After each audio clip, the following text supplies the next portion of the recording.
weligay meeting aan tagay ma faraysan gadaal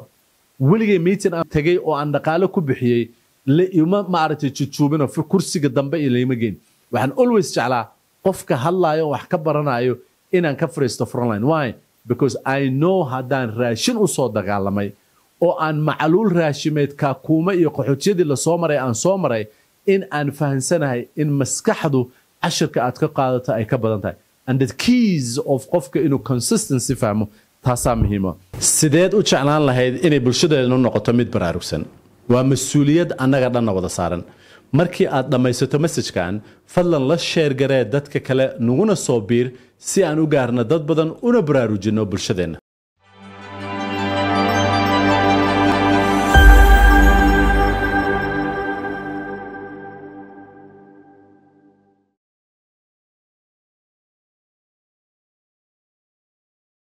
maxay tahay furayaasha ama faa'iidooyinka laga raba inaad fahanto consistency-ga ama dhabar adeegu inay qof waliba uu samayn karo waxaan hore uga hadalnay maxay tahay waxyaabaha ku hortaagan waxaan ka soo sheekeynay haddii aad nala socotay casharadeenii dheer ka badnaa oo aan ka soo bixino maanta kii shanaada ka ah dhabar adeegu in uu yahay number 1 wax qof kastoo annaga naga mida uu samayn karo dad ay gooni u tahay ma jiro qof ibni aadana ka adag ama ka wanaagsan ama ka fiican ma jiro yes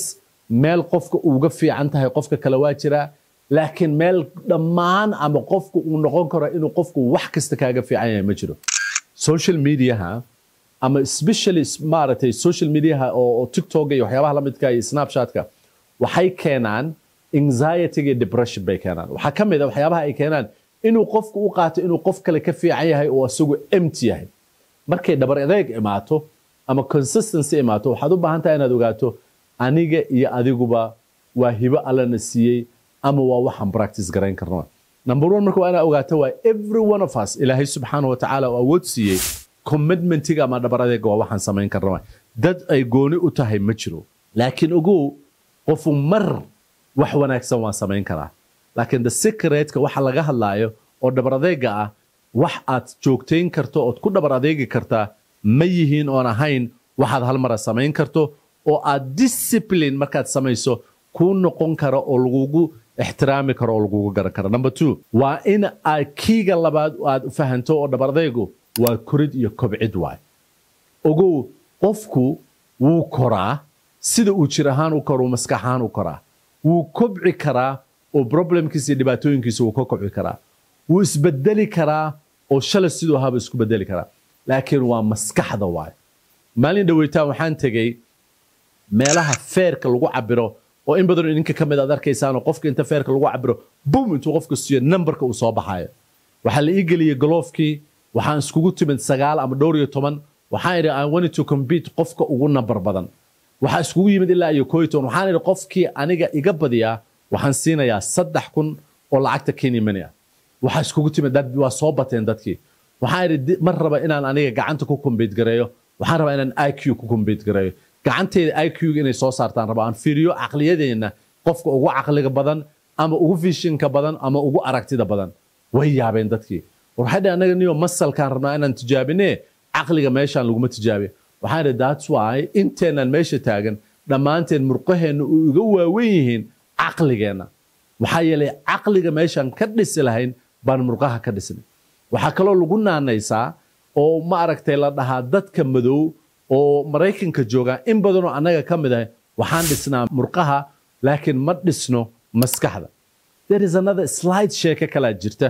oo ma aragtay arintaas si kala loo dhaho oo lagu qarinayo laakiin aan rabin inaan ku qariyo waxay dhahan hadaa rabta nin madow in aad ka qariso guusha buug ku qor nin madow hadaa rabta inaad guusha ka qariso buug ku qor hadaa rabta nin cad inaad guusha ka qarisana movie gali macnaheeda buug ma akhriyaan waay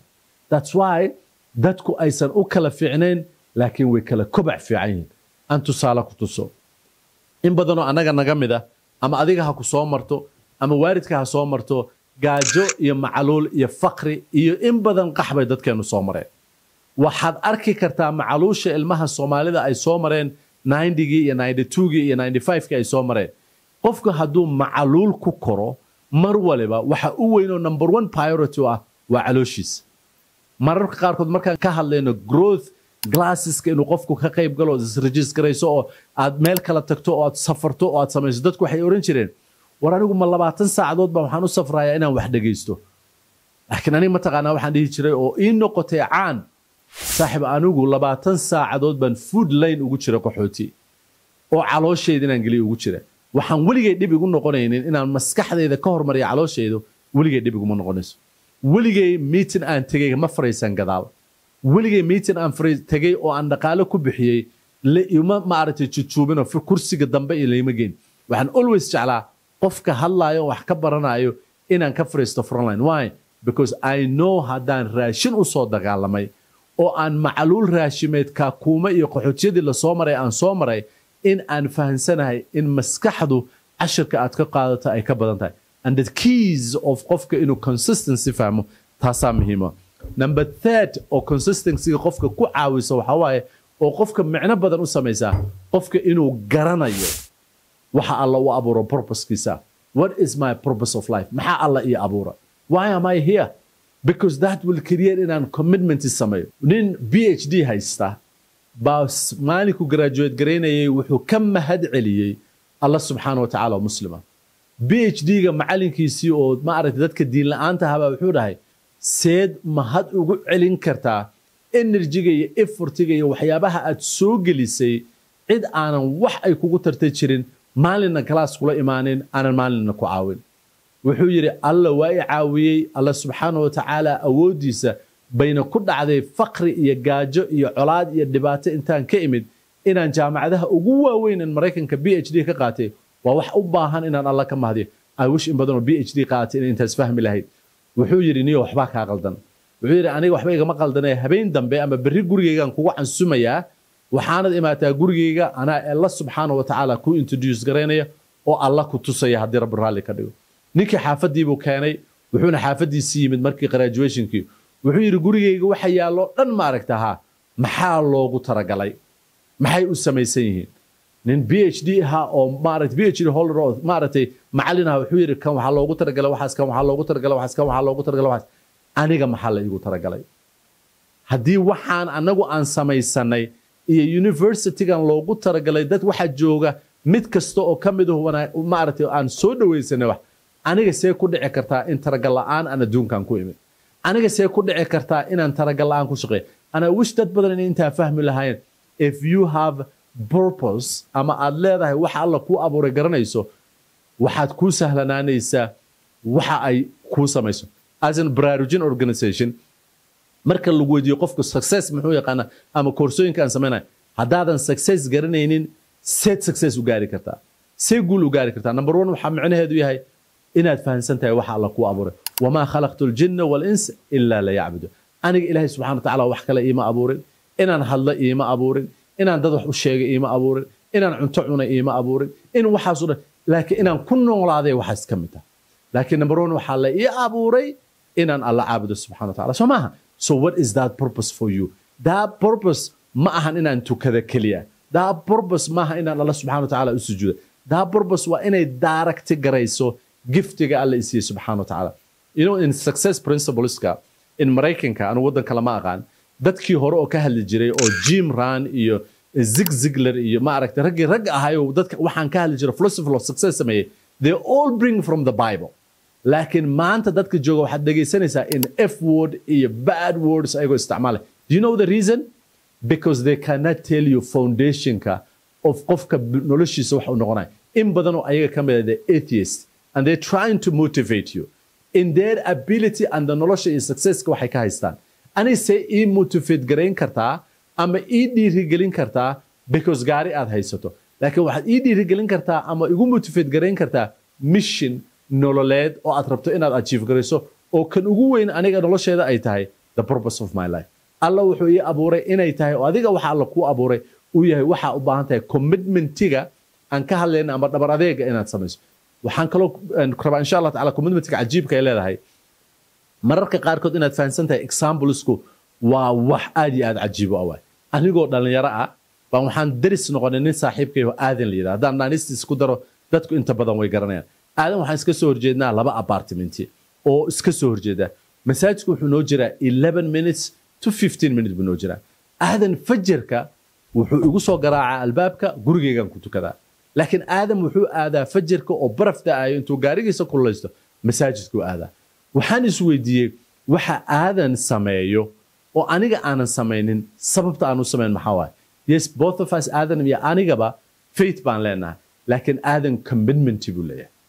commitmentigiisu xagee aadan ka timid waxay ka timid knowing his purposekiisa inuu busta ka jafi karo stretch inuu samayn karo dhabar adeeg inuu samayn karo aadan asagoo aan force garaynin oo aan dhowr maaragtay maalmood ama bilow aan saa samaynaya waxaan aadan raacay ama aadan aan la mid noqday kadib baan la mid noqday waxaan rabaa marka inaan ku xasuusiyo